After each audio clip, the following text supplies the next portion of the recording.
Welcome back to Hashtag Sisters-in-Law with Joyce Vance, Barb McQuaid, and me, Jill Wine-Banks. We're missing Kimberly Atkins-Storr today, but we're sure she's going to be back next week, and we will miss her until then. Check out our brand new t-shirts. They celebrate the resistance. Notice how we got sis from sisters-in-law into resistance. Go to politicon.com/merch. The shirts are really, really good looking. And that's because our very own and very talented designer, Kimberly Atkins-Storr, helped to design them. But let's get on to the show, because today we're going to be discussing DOGE, although some people have said we should be calling it doggy, and Bondi taking action as soon as she gets to the Department of Justice. And we'll talk about what's going on with the firings at the FBI.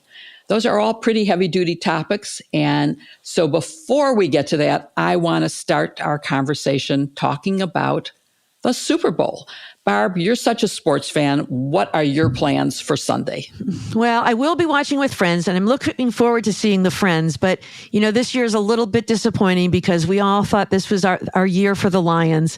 And instead, it's the same old Chiefs versus Eagles. So I'll watch, but I'm not terribly excited about the game. Maybe next year. But you know what I am excited about, Jill, that you might like?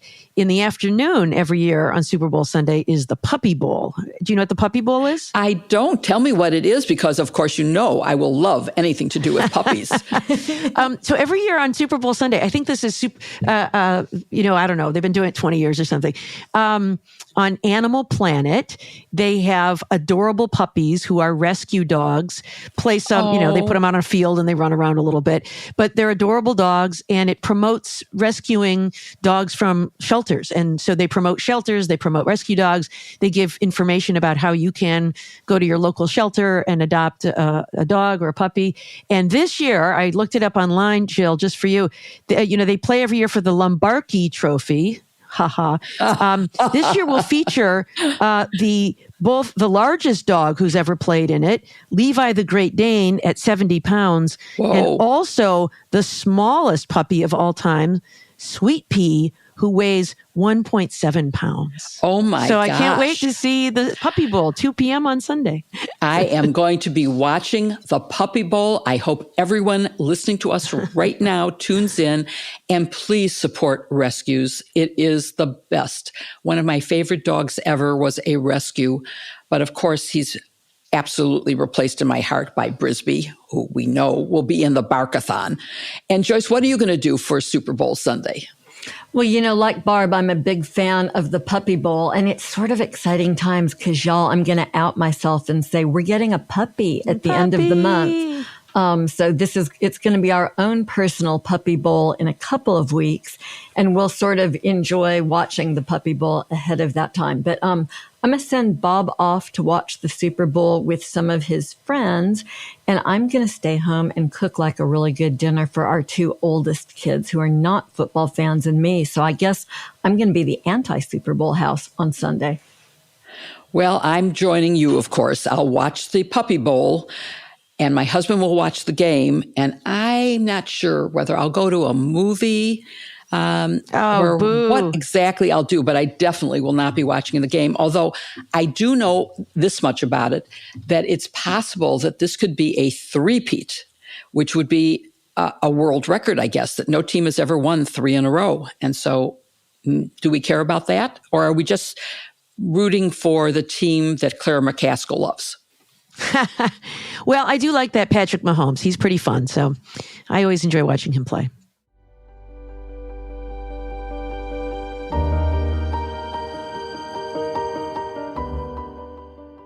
Hey, I don't know if you guys have tried these new HexClad pots and pans, but they're fabulous. Whether it's eating healthier, saving money, or elevating your life, HexClad is about to be your kitchen's new best friend. Get rid of those scratched up pans and mismatched tools and get started with cookware that's as stylish as it is functional. With HexClad, cooking becomes easier, cleanup is quicker, the part I really like, and every meal feels more special. I never clean up because Bob and I have this deal. Well played, sister. I cook, he cleans. And so I'm always happy to find something that makes his part of that bargain a little bit easier. HexClad has redefined the game with their hybrid technology. They've combined the durability of stainless steel, the nonstick ease we all love, and cast iron's versatility. And the best part is that it's all wrapped up in a really gorgeous, sleek design that just sort of makes you smile every time you walk into the kitchen and pull it out to use.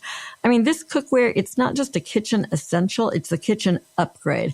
My family loves them, unfortunately, a little bit too much because my oldest child, who's in his own first place, has run off with most of mine. I'm going to need to get a second set and keep it well hidden. I don't normally think about how nice they look, but they do look really, really good. And it does make me happy.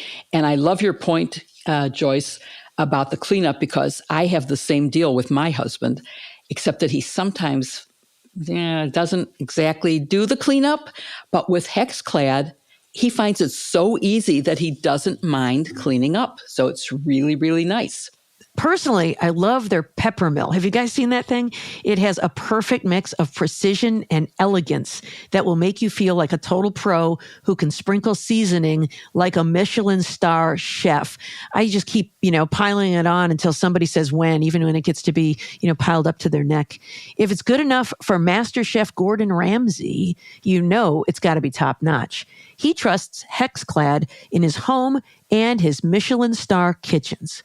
Plus, with their lifetime warranty, you can rest easy knowing you're investing in cookware you'll never need to replace. And I have good news. For a limited time only, our listeners can get 10% off your order with our exclusive link. Just head to hexclad.com/sisters. February in Chicago is very cold. That means it's a great time to create comfort food. And that means it's a great time to treat yourself to the best cookware on the market. Cookware that cleans easily and never burns your food. And for a limited time, only our listeners can get 10% off your order with our exclusive link. Just head to hexclad.com/sisters. Support our show and check them out at HexClad, HexClad.com/sisters. Make sure to let them know we sent you. Bon appetit. Food tastes better cooked in HexClad's revolutionary cookware. The link is in our show notes.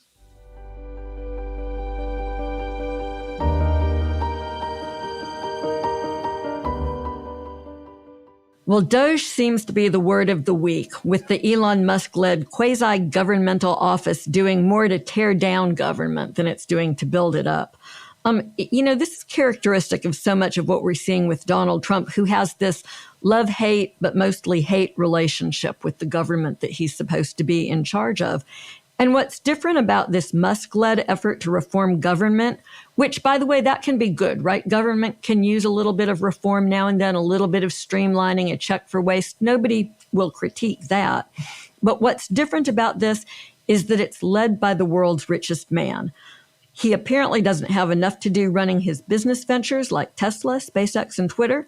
So he's leading this band of young, malleable boys in changing government. And it's really weird because there are all sorts of conflicts of interest, as you might can imagine, from someone who owns those businesses with trying to change up the operations of government. I think if you wrote DOGE as a script, you'd get laughed out of the room because it's implausible. But here we are. Just last month, Elon Musk wrote an op-ed that we discussed with you in a German newspaper, arguing that the future of that country was a far-right party with members who espoused Nazi-esque ideas. And now here we are again with this guy trying to figure out what the future of a democratic nation should look like.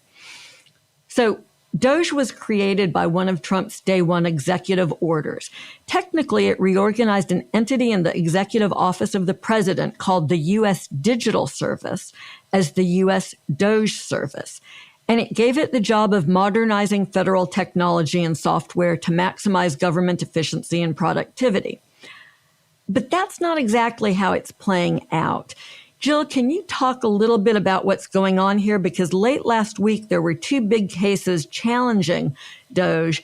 There's one at Labor, one at Treasury. What's the basis for those lawsuits? What's the complaint about DOGE, and where do the cases stand? Well, these cases aren't directly challenging DOGE, which I think is going to be coming, which is this even a legal entity? Can it get funded? Should it have any powers at all? But these two cases are both based on the departments cooperating with DOGE employees who may or may not be special government employees. It's unclear, but giving outsiders very confidential information. So it's a violation. It's being brought by different labor unions. And there was a hearing today that's going on as we're speaking. So I don't know what the outcome is. So the first lawsuit is against the Treasury Department, and which has a very, very secret and important fiscal services unit that pays out trillions of dollars to people and receives trillions of dollars from people. So it is really, really important. It, of course, has everyone's social security number, everyone's address. It has all kinds of medical information about you. It has everything. And that case is before a judge in the District of Columbia, Kolar Kotali. And that has been handled by an agreement between the parties, which she's going to have a hearing, but not until March, on whether or not there should be an injunction against them, the Department of the Treasury, sharing any information with DOGE and DOGE's employees. In the meantime, DOGE has some special government employees working there, and those two employees have been given read-only access. Although the two who were there, one has resigned because he was caught. You mentioned Nazism in your opening, Joyce. He had some racist Nazi-like posts approving of eugenics, and so he's out now. He's gone. And that one will be decided going forward. The other case is against the Department of Labor, and it's very similar, and that's the one where Judge Bates is having a hearing right now on whether to grant a temporary restraining order. Anyway, so we're waiting to hear whether he will grant a temporary restraining order or whether they will settle themselves between the parties, not allowing access outside of the Department of Labor for any purpose, because our privacy laws, the privacy law of 1974 and the other laws, do not allow that kind of disclosure. And it could really end up being a very serious violation of privacy if that information is shared. So this sounds like really good news. The courts are telling Musk no. But, Barb, I got to ask, are there any ongoing risks to the integrity of government information and government systems, even with these court orders in place? Oh, my gosh, and I both absolutely. Dealt with. Well, right, we dealt with hackers and cyber crimes, and I think it's naive to think that this ends any risk.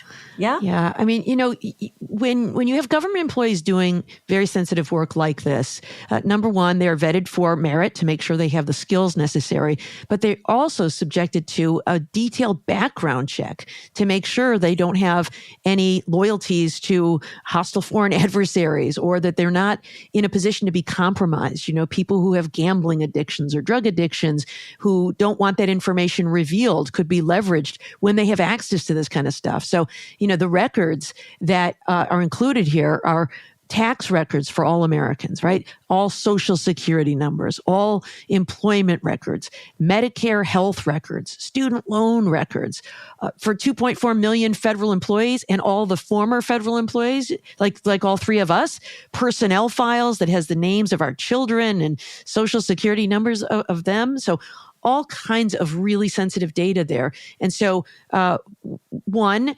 that could be a vulnerability to a foreign hostile adversary if these systems are not being safeguarded the way they ought to be. I think there's a lack of transparency that should be concerning to everybody. When you've got a government employee, there's oversight and accountability if they fail to perform their job as they're supposed to do. And finally, today there's a report that one of these DOGE employees was fired from his prior job for sharing data with a competitor. So talk about, failing the background check. He didn't even get a background check. So it's a really dangerous and reckless thing to be just, allowing Elon Musk and his minions, who are, young men without the kinds of experience and background check that we ordinarily require for these sensitive positions. Yeah, so I think that's a savvy assessment, right? I mean, we've got this whole issue of folks with a lot of access and a court that may have some trouble checking to cut it off. There's this interesting nuance here because enforcement looks different if DOGE is a governmental agency. And even though the EO purports to create a governmental agency, it's not entirely clear that this part of it, what Musk is doing, is considered government. They seem to have the prerogatives of government without any of the rules. And so we're starting to see FOIA requests from a number of different entities that will hopefully clarify their status. But Jill, what about Musk himself? Is he a federal employee? And if so, what are the implications of his being a federal employee? Would he have to comply with ethics and financial disclosure rules or anything else? As with all of these questions, it's complicated.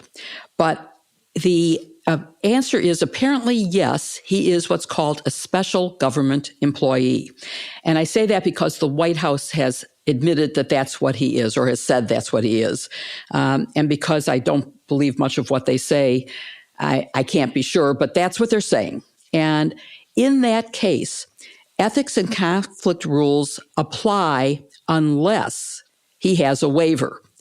Now, we don't know that he has a waiver.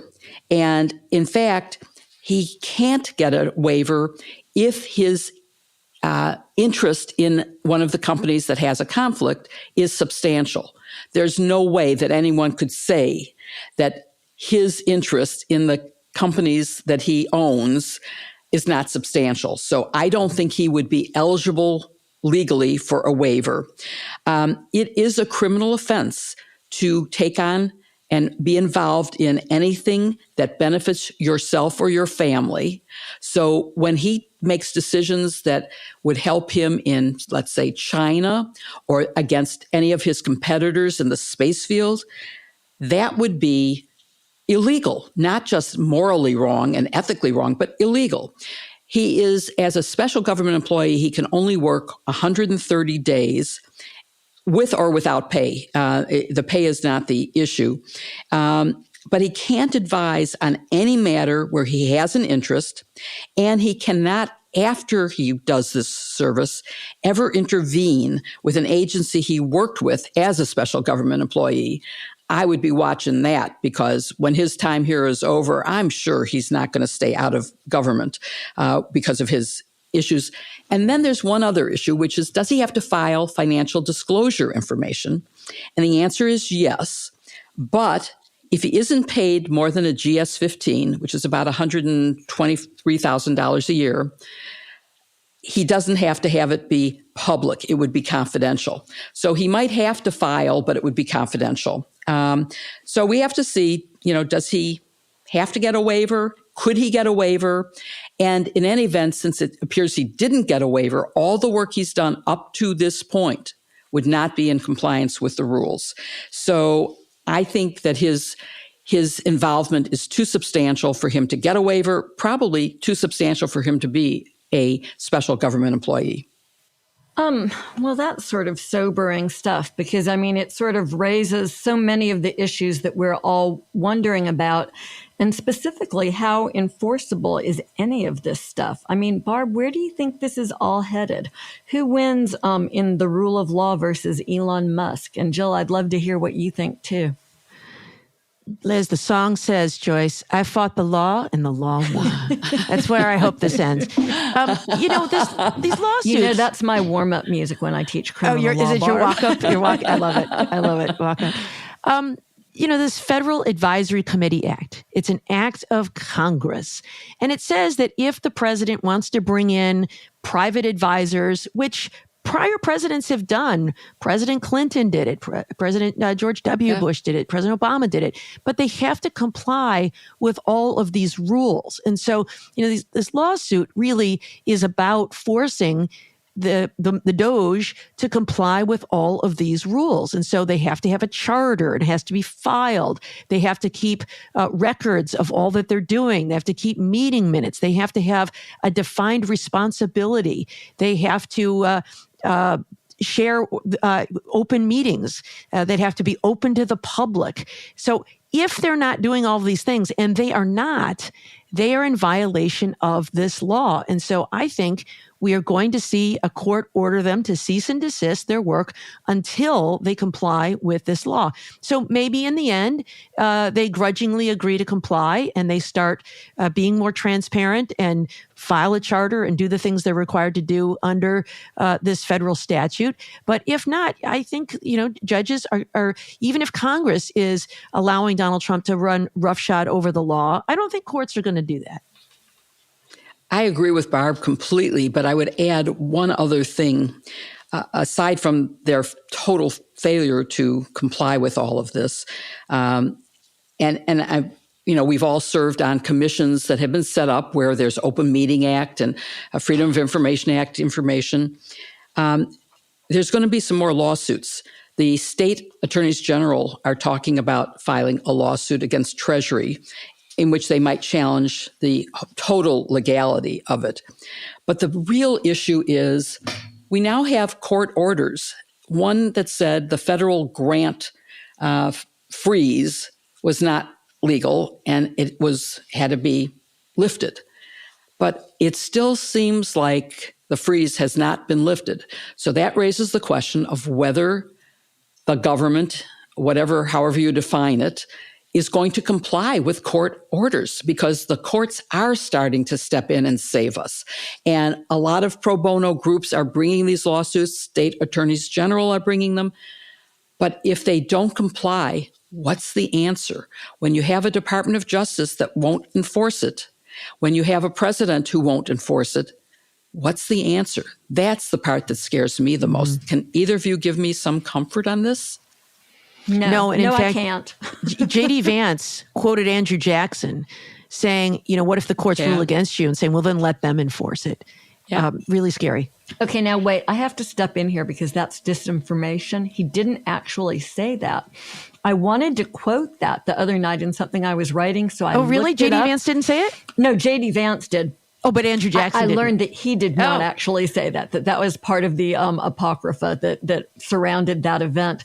But it's such a great quote, right? Because I think that's... Well, it's a horrible quote. But the fact that he's attributing it to Andrew Jackson just gives it some credibility when there's none. It's just J.D. Vance saying this. I mean, I say it's a great quote because it's the epic fear here, right? It's like we're teetering right on the edge of a constitutional crisis. And the question is, what is a court going to do? Because ultimately courts rely on the executive branch to enforce, criminal contempt orders or orders like that. I mean, we always say the Supreme Court doesn't have an army that goes out and enforces its orders. And so, that's why in this moment, it's going to be important for the courts and Congress to do its job. And I have not seen any signs of Congress doing its job. I know. It's so terrifying that we have to even raise this issue that the government might not comply. That's terrifying.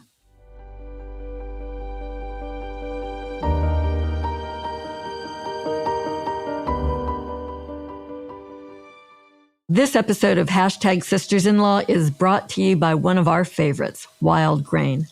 If you're not familiar with Wild Grain already, it's the first baked from frozen subscription box for artisanal breads, pastries, and pastas.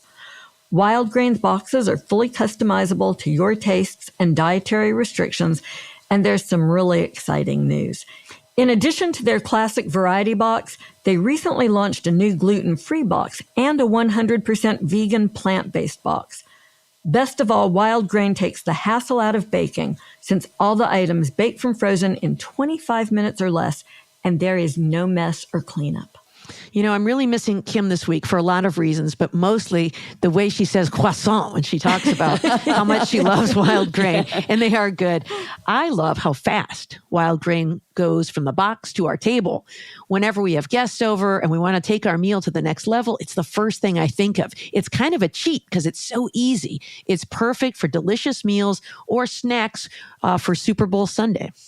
I love watching the color and flavor come alive when the giant croissants. Did I do that okay, Barb? What do you think? Croissants. You know, Kim, but it wasn't bad. Okay.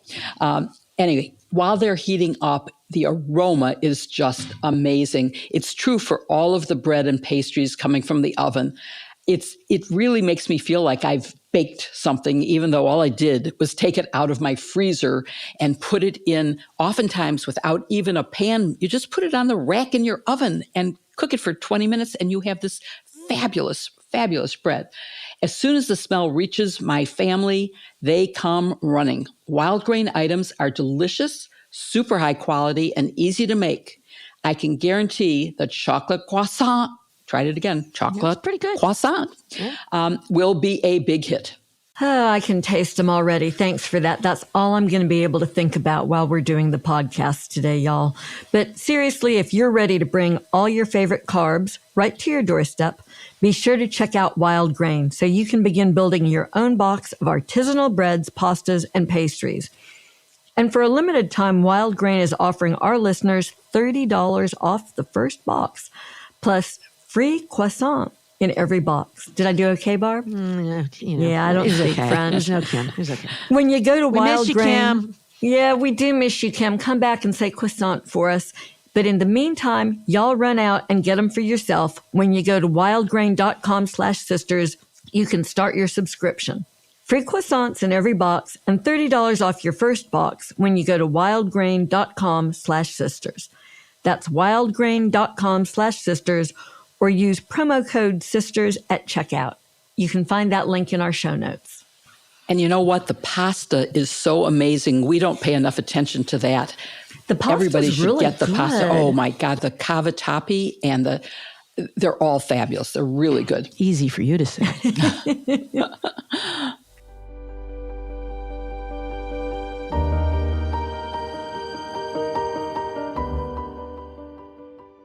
In a bunch of memos that completely mirror Project 2025, the new Attorney General, Pam Bondi, within hours of being confirmed, issued 14 memos in 15 minutes. And we can't cover them all because they all need discussion. But I think what I want to do is have each of you pick one or two that you think really deserve our listeners' attention. And let's cover those because they run the range from dropping foreign election interference prosecutions and foreign agent registration prosecutions, and the memos cover the death penalty and sanctuary cities. And I mean, it's really a broad range of things that are terrifying AUSAs and lawyers in the Department of Justice, because she demanded that they be zealous advocates of the president's agenda.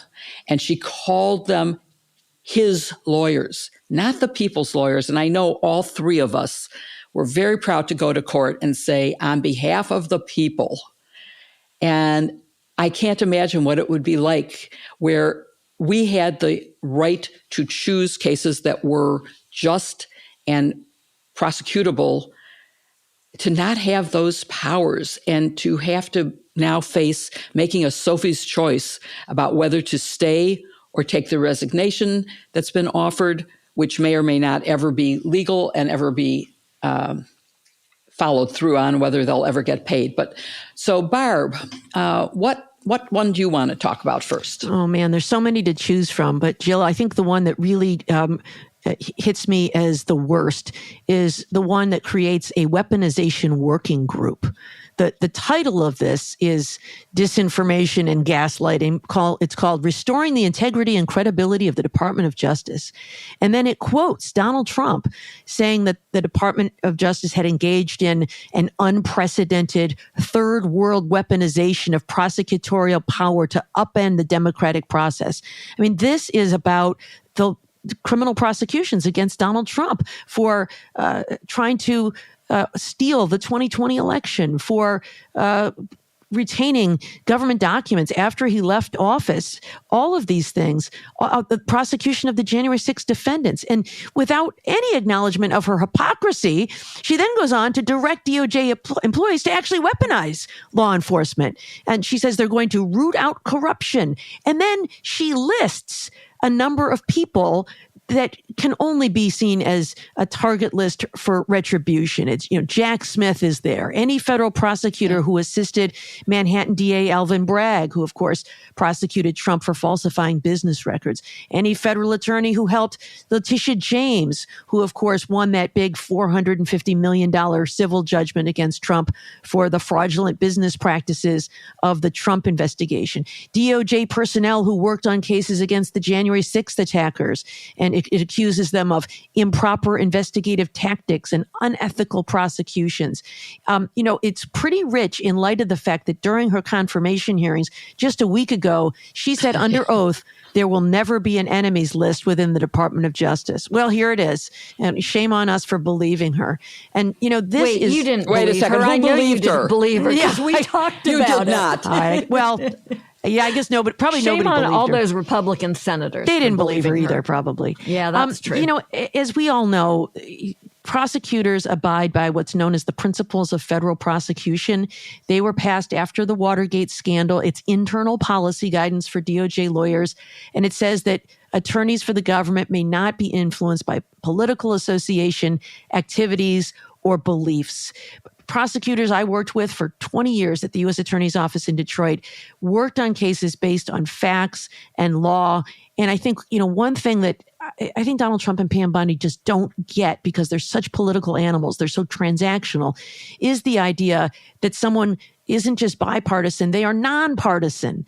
And, the idea that if you prosecuted me, you must be against me, and now I'm going to come against you. That is what Trump discusses in The Art of the Deal. If you come after me, I'm coming after you times 10, because I'm going to teach everybody else a lesson that you never mess with me. And so this is really upending the concept of the Department of Justice for the past 40 years. And I find it really, really painful. I don't know how we get through this for the next 4 years. And, those poor people who find themselves on the wrong end of this target, I think should brace themselves for injustice. Absolutely true. And I think your point about the internal conflict in the two different memos saying, we're going to go after that weaponization that the Biden administration did, but we're going to go after it's just so awful. So Joyce, what do you want to talk about first? Oh, it's such rich pickings. I mean, one thing I'll say is look, let's not be naive, right? Attorneys general don't write all of these memos by themselves, with no help. But they do have significant input because it's their Justice Department, and they should be thoughtful about the direction they want to take it. And the fact that Pam Bondi slammed down these 14 memos the same day she took office suggests to me that they were not written by her. She wouldn't even have had time to read all of them and figure out what was in them and what they meant for the Justice Department before she entered them. So this tells me that this is somebody else's agenda. It's either a Project 2025 agenda or a Donald Trump agenda or a hybrid of those two. And I think that's a real sort of a cautionary point about what we can expect to see from this Attorney General. I think something that caught my eye, and this is not going to get a whole lot of attention, but this is a memo that doesn't do anything affirmative. Instead, it just rescinds, it takes back a memo that Merrick Garland had put into effect during his time in office. This is rescinding his memo on environmental justice. And that was a Biden-era directive to prioritize enforcement of environmental laws in disadvantaged and low-income communities. It was a real priority for me during my time in office in Birmingham because of historical discrimination in the state that I live in. Parts of North Birmingham that were poorer sorts of areas that were inhabited primarily by Black people had become dumping grounds for companies that were engaged in mining or other sorts of industrial practices that produced waste products. And something that we dealt with were utterly devastating statistics for childhood cancers, for asthmas, for other kinds of diseases as a result of that environmental injustice. We were able to actually get EPA to come over from Atlanta and open a satellite office. And ultimately, I mean, it was like crazy stuff. They had to dig out 3 feet of contaminated dirt and replace it in order to restore a significant part of one of the neighborhoods that we dealt with. So, I have this deep feeling for how important this work is.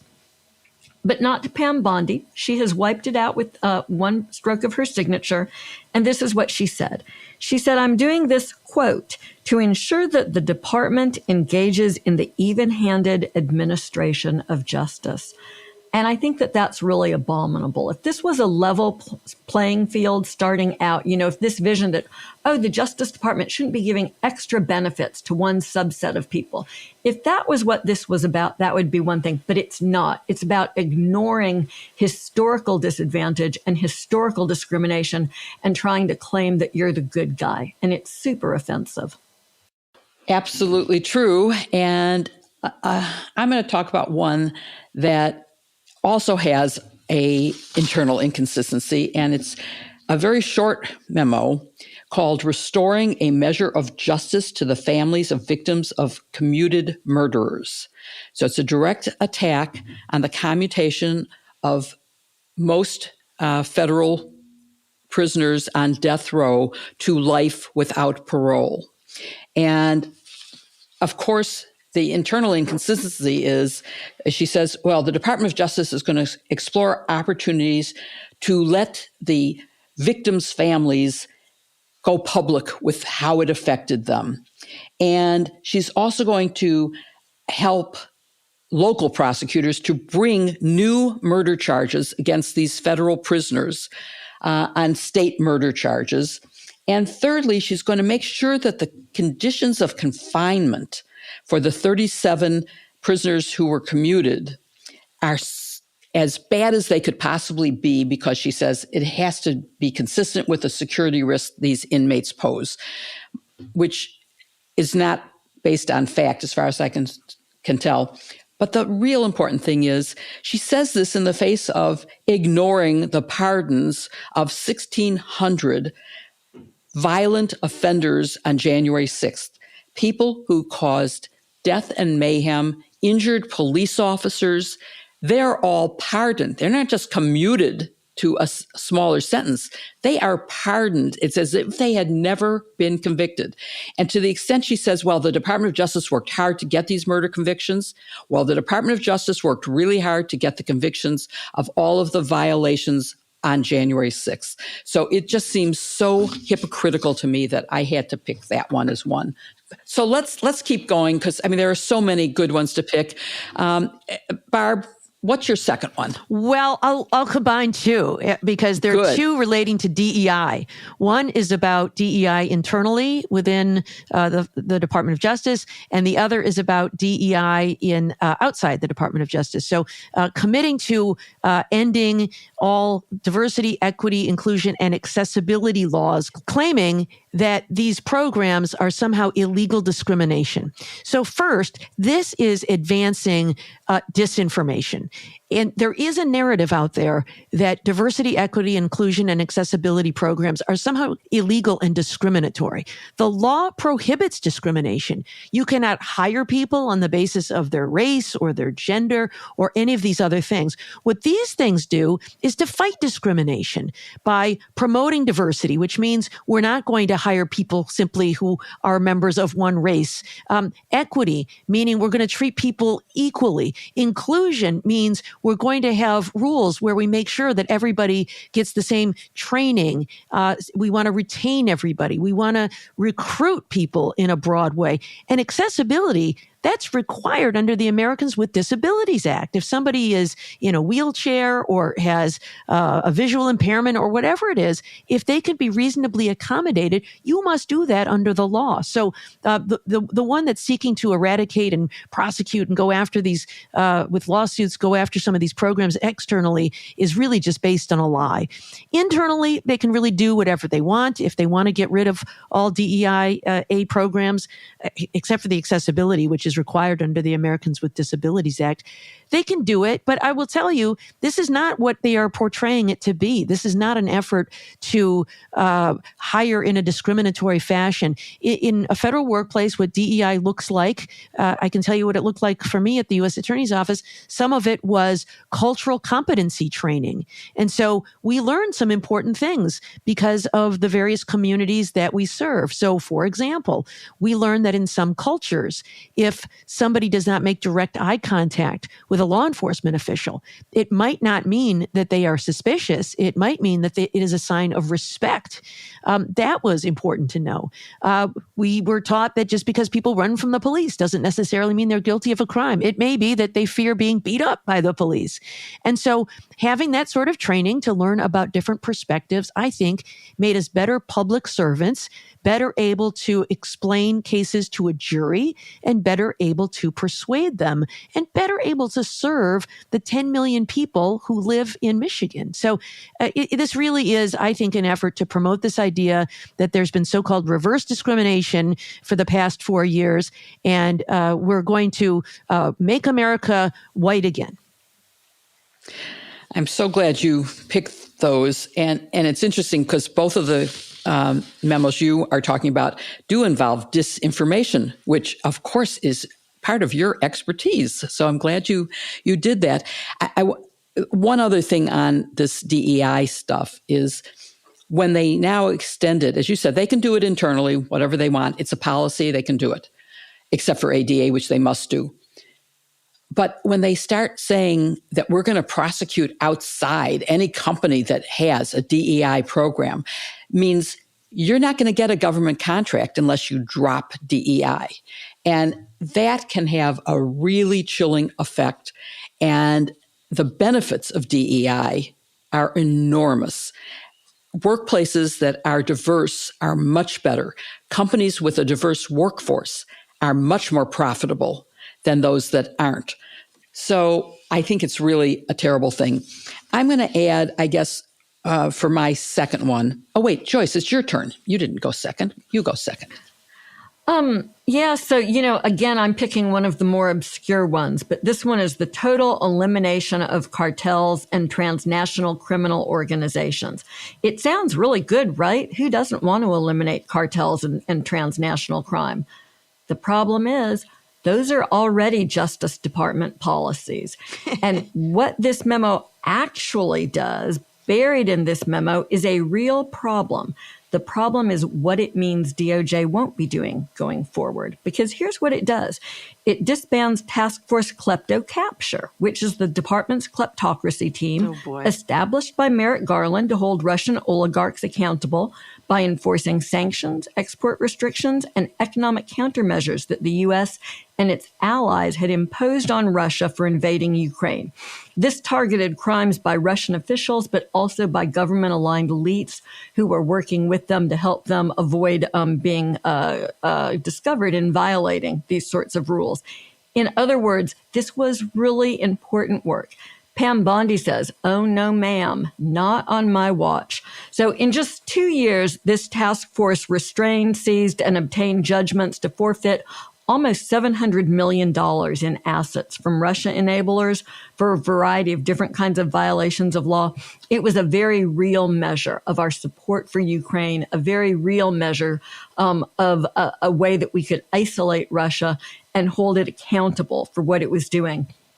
The most sobering assessment that I've heard of this measure came from someone who had a lot of familiarity with how these units operated. And they said, you can't get much more Putin-friendly than this. Sort of a sobering thought. It's really sad that this is happening. I'm going to end with one that I also think is a real warning about what is going to happen for the Department of Justice in the next 4 years. And it's not good. It sounds good. It's a memo that says restoring the integrity and credibility of the Department of Justice.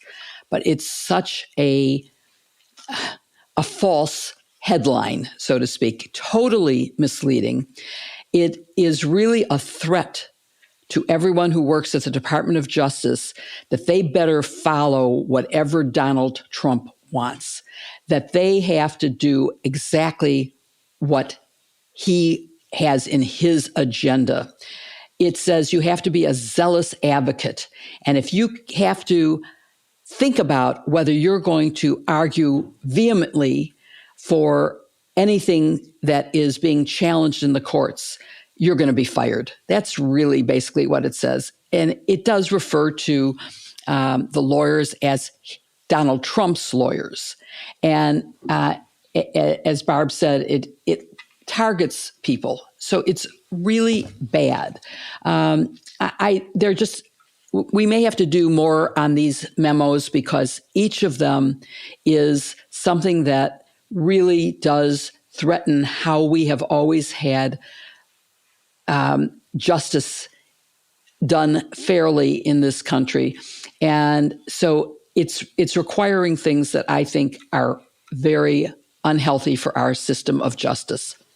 They're all their own little fresh piece of hell.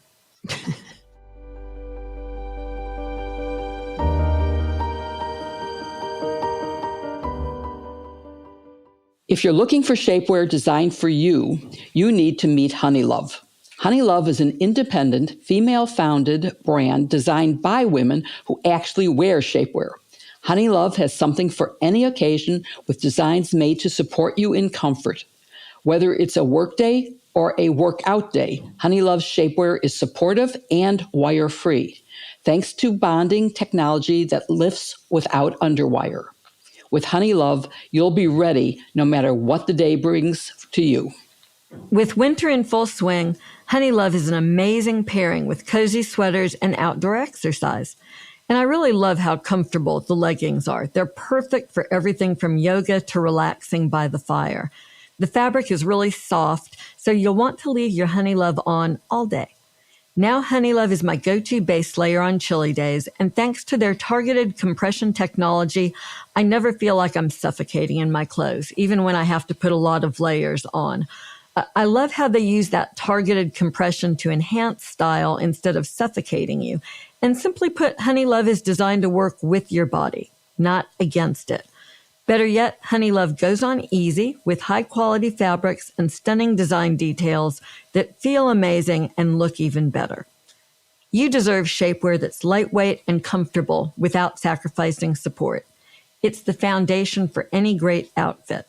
Well, I don't like to talk about my foundational garments, but I will say hypothetically, if someone were to ask, I would say HoneyLove is the perfect undergarment for women with narrow shoulders. Just saying, no slippage of the strap, fits great, looks great.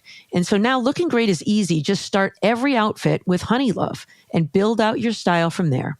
HoneyLove shapewear is designed to move with you, so say goodbye to pesky shapewear that rolls down as soon as you start to move and groove. Instead, treat yourself to the best bras and shapewear on the market. Save 20% off HoneyLove at honeylove.com/sisters. Use our exclusive link to get 20% off at honeylove.com/sisters to find your perfect fit. After you purchase, they'll ask you where you heard about them.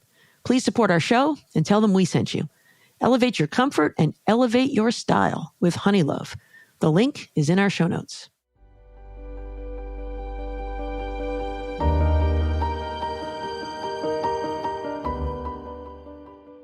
Last Friday, the acting Deputy Attorney General ordered the firing of 8 supervisory FBI officials and asked the acting FBI director for the names of all FBI personnel who participated in investigating the cases arising from the January 6th attack on the U.S. Capitol. likely thousands of agents. Of course, this came after Trump had pardoned or commuted the sentences of 1,600 defendants who were charged with crimes, including assaulting police officers. And at least one of those defendants has pledged retribution against the people who put him in prison. In the memo, lest there be any confusion about the purpose of this request for all the names, the subject line was terminations. So first, let me ask about the purported reason for these terminations and whether there's any basis to think it's true. Jill, what do they say is the reason that they want these names? Let me start with, it isn't a legitimate basis. It's completely phony. It is retribution.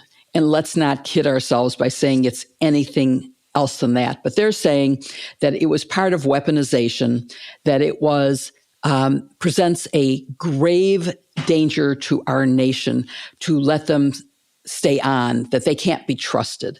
This is ridiculous. It did, by the way, bring me back into touch with the head FBI agent for the Watergate case, who called me in grave concern for his fellow agents as to what's going on. So that was, Angie, hi. I don't know if you listen to the podcast, but if you don't, you should.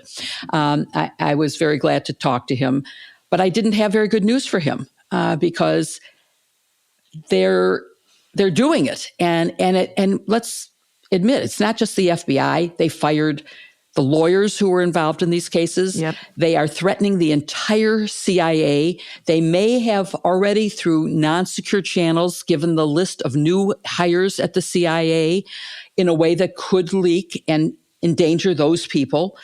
I mean, there's so much bad stuff going on, but there is no legitimate reason for this. So the answer to your question is none. Okay. And then let me ask you again, Jill, what's the normal process for removing an FBI agent? Say they did engage in misconduct, hypothetically. And it happens from time to time. What's the process supposed to look like, right? Is it supposed to be, I don't like that you worked on this case, you're out? Or is there a more formal process? There is a more formal process, and it would never be, I don't like the case you worked on that I assigned you to, which is, of course, what happens. And many of these agents, by the way, would get a call saying, this person came to Washington and did this terrible thing, but he's in your jurisdiction. Could you go interview his neighbors? That's all it was. I mean, this wasn't like they picked people to randomly target. That wasn't what happened. But normally you would get a notice that you are being let go, and you would then appeal first to the Office of Professional Responsibility, which, by the way, was created by Attorney General Levy, who was the Attorney General after Watergate, who was hired to restore credibility to the department because of the attorneys general who ended up in jail. And it was intended to deal with professional misconduct that had been rampant during Watergate. And then after they do something, you get to appeal to the Merit System Protection Board, which replaced the Civil Service Commission, which is what existed when I was a justice employee. And it's interesting because the mission and vision and primary function of the Merit System Review Board is to protect the merit system and its principles, which are that you cannot ever use a firing for political or other prohibited personnel practices. And that's exactly what this is, clearly. But it was also, when I was delving into this, the vision includes making sure we have a highly qualified, diverse federal workforce. And I thought that was interesting. Obviously, they're going to have to take that out off their website because diverse workforce can no longer be handled. But I love that the word diverse just stuck out at me. But it is to prevent political firings. And so that's what's happening here. And you can only hope that the merit system will protect these FBI agents who will not be fired for having worked on an assigned case. Yeah. I mean, Donald Trump always complains about witch hunts. This really feels like a witch hunt. Joyce, one of the lines that keeps showing up in all these termination memos and other things is a line that employees who participated in prior cases against the January 6th defendants cannot be trusted, and here's the money line, you ready, to implement the president's agenda faithfully. What do you make of that line? Is that the job of an FBI agent, to implement the president's agenda? Well, I'm going to answer a different question first, and then I'll answer that one. Okay. Because obviously the answer to that one is no. But in some sense, look, I don't want to give this short shrift, right? Presidents do set agendas. They don't dictate which criminal cases get done or which affirmative civil cases get investigated. But it's okay for a president to say, even if you and I don't agree with that, or for an attorney general to say, our priority is going to be going after deadbeat daddies. And I'm not just drawing that one out of the hat, by the way. When Ms. Reno was the attorney general, she directed prosecutors to go after deadbeat daddies in cases that crossed interstate lines because those cases were tough for DAs to do. They couldn't chase across state lines. A lot of federal prosecutors didn't think that that was a good priority for the Justice Department, but she was the AG. It was within her rights to set it. It was our job to execute the priority.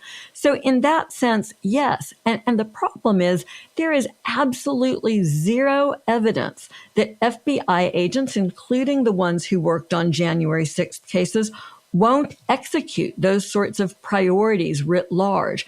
And so we know that this is about something else. This isn't about their ability to do their jobs, as you say, Barb, in a nonpartisan way, which is what the president is entitled to expect from them. This is just small potatoes retribution. If you worked on a case that involved me or my followers, I'm going to show you. And I think that that's frankly the takeaway here. It's not that these folks can't be trusted. It's that they haven't exhibited personal loyalty to Donald Trump. Instead, they've shown their willingness to uphold their oath to the Constitution. Yeah, it's really problematic. As you said, the visual of Pam Bondi standing outside the White House and saying she's the president's lawyer. No, a little bit lawyer troubling. For people. Very troubling. I want to ask you both about these lawsuits that have been filed now seeking to block the firing of these agents without their due process rights and the potential release of their names, which could be very dangerous if publicly released. So first, I want to ask about some terms. Jill, there was a court hearing where a judge entered a temporary restraining order, a TRO. First, I want to ask you, what is a TRO? And then maybe you can tell us what the judge ordered. So let me start by saying why the release of their names could be dangerous. And that's because the January 6th rioters have been released and are like a militia waiting to attack the people who prosecuted them and who investigated them. So that's a danger. If they were in jail still, it would be less dangerous, but that's what happened. Anyway, a TRO is a temporary restraining order. And that means it is something that is an emergency where a party will come to court and say, if I don't get this action stopped immediately, enjoined immediately, bad things are going to happen. And nothing will happen on the other side if we hold the status quo. So that's what a temporary restraining order is. And then it allows time for the parties to come to court and present arguments for an eventual permanent injunction of the action. So we start with a TRO, and then usually the next step is a preliminary injunction where there's more arguments that are had and more facts are before the judge to determine whether it really does need a more long-term, while they then go back to file papers and make arguments about a permanent injunction.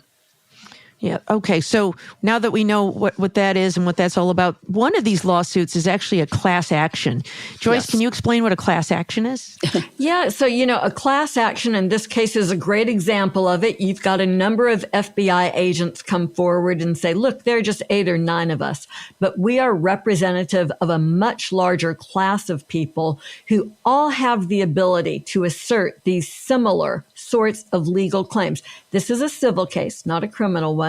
And so what happens next is called a class certification proceeding. where those agents have the opportunity to come forward and show both that they have representative claims for a class and that it would be more efficient, that it would be a fairer process for the court to certify a class rather than having a whole bunch of different lawsuits with people proceeding separately. And there are different kinds of class certifications. In some situations, people have to opt in to be part of the class. In more rare circumstances, people have to opt out to not be included. But we are a long way from that sort of process taking place because right now, as Jill explained, we're just looking at whether or not there's going to be a temporary restraining order and a preliminary injunction that will freeze the status quo in place while this litigation moves forward. Yeah, if these agents are fired, as we said, potentially thousands, right? Because as Jill described, it could be somebody who got a lead to work on a case anywhere in the country. These defendants were not arrested on January 6th. They were investigated after that day in every state. I'm sure Michigan had a ton of these defendants. And so there are probably some FBI agents in Michigan who are at risk. And so they're certainly waiting, I'm sure, to see how their case shakes out. What do you guys think is the likely outcome here? Do you think that these are strong claims? Jill, let me ask you first, and then Joyce, what do you think is going to happen here? Well, first, let me say the judges set the hearing quite a ways off. It's not, I think, until March 25th on the preliminary injunction. But that's because the government and the plaintiffs agreed that there would be no public release until that hearing. So there's no official TRO entered. It's by agreement of the government. The government said, okay, we will not allow public release. I think it's a very strong case that there is no reason for a public release of their names. It doesn't get to, are they all going to be fired? Because that's the real bottom line issue. This case is to stop the release of their names being identified as having worked on these cases. How about you, Joyce? Where do you think this is going? Yeah, it's tough, I think, to say this early, right? Because the plaintiffs in the class action lawsuit, they've argued, they have a lot of different claims. They've argued that firing them would violate protections against political retaliation under the Civil Service Reform Act. They have First Amendment claims for political expression. They're arguing Fifth Amendment due process protections. And in the other case, the FBI Agents Association case, they're making similar claims. Those cases have at least for now been co-joined so that they can move forward because of those similarities. But the agents are also arguing that publication or dissemination of the surveys that involve their roles in these investigations could violate the Privacy Act and lead to harm against them, what Jill was talking about. So lots of different claims. We haven't yet seen the briefing to see how solid it is.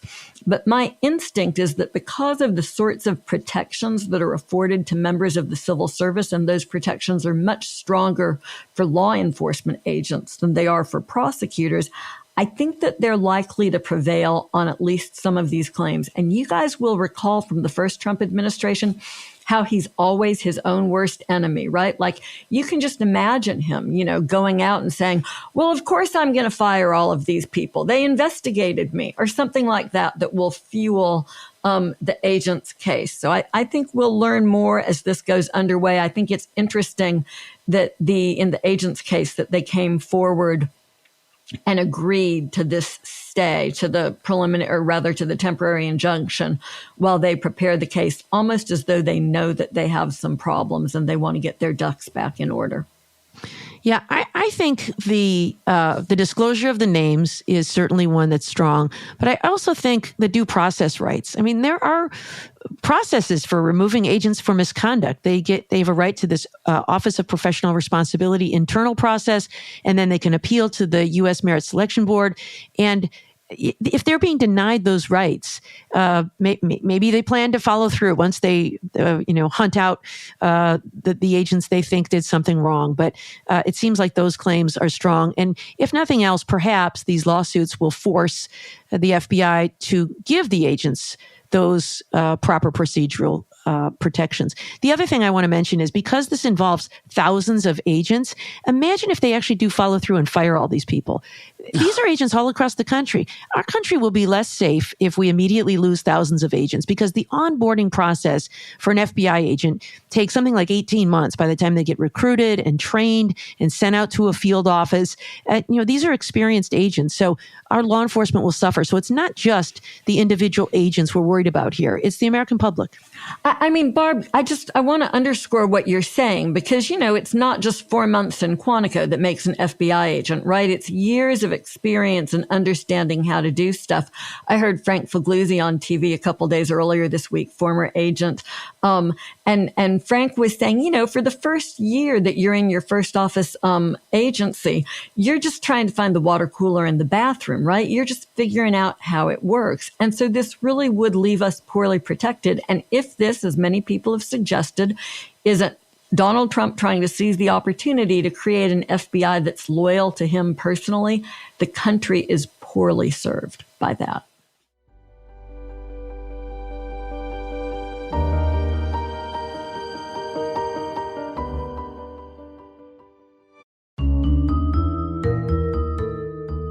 If you haven't already listened to my new YouTube show, Just the Facts, I hope that you will go on to our show notes today and find a link to it, or just search on YouTube to find Just the Facts with me, Jill Wine-Banks, the Watergate Girl, because facts are more important than ever, and each show looks at the facts that matter, facts that will help you make wise decisions. Please join me. Now it's time for our favorite part of the show. We love the questions you send us because they really make us think. They're very challenging, and sometimes I go, boy, I wish I knew the answer to that one. If you have a question for us, please email us at sistersinlaw@politicon.com or tag us on social media using #sistersinlaw. If we don't get to your questions during the show, keep an eye on our feeds throughout the week because we sometimes answer your questions personally on our social media feeds. And today we have some really good questions. I'm going to start with you, Joyce. Here's a question for you from Nancy in Florida. Nancy says, I have called and emailed all my state and federal representatives. They do not care about my concerns. Do you have any encouragement for me? Oh, Nancy, my sister, I feel your pain sitting here in Alabama, where actually this week I've been involved in an effort with some of my friends to get our senators to discuss with us our feelings and their feelings in advance of confirmation votes for some of Donald Trump's cabinet nominees. And let's just say it's been tough to get in touch. And I think that that's discouraging.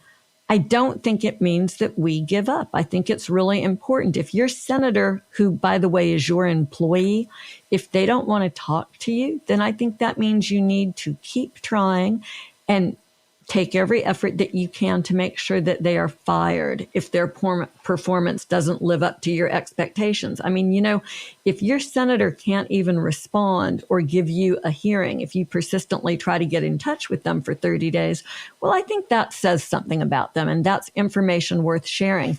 And of course, you have friends, I'm sure, and maybe you, like me, might want to gather 20 or 30 like-minded women or friends and see if your senator would engage with that group. And of course, your senators and your members of Congress aren't your only elected representatives. You have governors, you have state and local officials, and I think sometimes you can get a better response from some of the state or local officials. But it's really important to not silence your voice because they're trying to ignore you. If you do that, they win. And so I had this conversation with my former Senator Doug Jones last week. And Doug said, the important thing is to keep trying, to try to start the ripple in the stream that becomes a bigger wave. Because yes, each one of us, you and me on our own, we're just one voice. But when I reach out to my friends, then all of a sudden my senators know that there's a group of people persistently trying to speak with them. Maybe that'll catch on. And I remember the Tea Party era meetings. with members of Congress that really laid bare some very important views and differences. And I think that that's the goal here. I don't think we should let our elected officials hide behind security barriers in their offices. I think that their duty is to engage with us, to talk with us, to share their views, and that will only happen if we force that. I love your idea of involving friends and family in this effort and making it multiply your voice. I think that's really important. I reached out to a group of my friends and said, we have to talk about what we can do. Illinois doesn't have a problem. We have 2 Democratic senators. We have great Democratic House of Representative members, but we have 2 states surrounding us that really need our help. And so we're getting together talking about what can we do to help Wisconsin and Indiana. Barb, I have a great question for you. Outside of hashtag sisters-in-law, where do you recommend that I get my news? Oh, this is such a good question. You know, when I do book talks, this is a topic that often comes up and I often address because for me, one of the most important answer is that you get your news from more than one source. Because I think if you only look at one source, even if the information is accurate, it may be incomplete because the editors of that publication have their own editorial judgment and they're going to pass on the news they think is important. So I think there are a few things you need to do. One is, make sure you're consuming local news. So a local newspaper, if you have one, so many are disappearing, or a local NPR affiliate. So many of those stations are all about building community because that's really important to know what's going on in your own community. And I think that is something that can help build community and build the kind of civic trust that we need in society. In addition, I think that if you're looking for national news, again, I think a variety matters. If you read the New York Times, you should also read the Washington Post. I like to look at MSNBC because I think they present accurate information, even if it has a progressive viewpoint. If you want to get more balanced coverage, I think PBS or the BBC. So interesting to read about coverage from another country about what's happening in the United States. They think we've gone mad. I will also plug The Contrarian, which is a new news publication started by Jennifer Rubin that Joyce and I contribute to. And of course, Civil Discourse, which is Joyce's newsletter. You may say I don't have time for all of those, and I understand, but pick a couple so that you're getting your news from more than one source. One last question for today from Helene in New York. And Helene wants to know, when questioning and challenging a nominee, Democratic senators will read aloud the egregious statements, threats, and dangerous policy positions the nominee has put forth in public venues, only to have the nominee deny or not recollect having made these statements. She wants to know, is it permissible for senators to display documentary video evidence of the nominee making these statements? And the answer is, it absolutely is, but you only have these ridiculously limited time slots, 5 minutes. I don't know what Congress is doing that is so important that they can't afford to give everyone 2 rounds of questioning, maybe even 3, and to make the rounds longer so that they can engage in a dialogue. It takes time to do that. And I think the Democrats need to do a much better job of being visual and having, instead of saying, here's a big stack of papers, you have to highlight one on a chart behind you or the videos. I think we could do much better in the questioning. And it's not just that they don't remember, they blatantly lie. Think about Pam Bondi's confirmation hearing. Think about Kash Patel's, and then look at what they're doing. Look at Hegseth. Pam Bondi said she would follow the law. Well, not what I'm seeing in her first days in office. So I think that's a great question, and I hope that we can improve the confirmation process in a way that will allow it to be more embarrassing for the Republicans to vote for completely unqualified people and people who have very bad views, and for the people watching these hearings to understand what is being voted on and what they can get. Thank you for listening to Hashtag Sisters-in-Law with Joyce Vance, Barb McQuaid, and me, Jill Wine-Banks. Kimberly Atkins-Storr will be back with us next week. Follow hashtag Sisters-in-Law wherever you listen, and please give us a 5-star review because that really is how other people will find the show. And please show some love to this week's sponsors, HexClad, Wild Grain, and HoneyLove. They are all great companies. The links are in our show notes. Please support them because they make this podcast possible. See you next week with another episode, hashtag Sisters-in-Law. I can't wait to meet your puppy, Joyce. What kind of is it? We are so excited. Is it a German Shepherd? It's a German Shepherd, and I'll tell you the short version of the story. After we lost our boxer, a random woman who reads my newsletter had emailed to ask me a question and mentioned how sad she was about our boxer. And she got me at like this emotional moment. And I was like, yeah, it's really horrible. And, I've never had to find a puppy before without my mother-in-law, who was a dog breeder. She emailed back like 30 seconds later. And she's like, I knew your mother-in-law really well. Because Bob's mom was sort of a big deal in the dog world. And she was like, do you guys want a German Shepherd? And I was like, yeah, that's what we want. And she said, well, I know the best breeder in the country. I'll get you a puppy. She has a January litter. So we are getting a little girl from a really good breeder in Boston. So that picture you sent around, Joyce, is that the dog? That's our puppy. That's the dog. Uh-huh. So cute. So cute.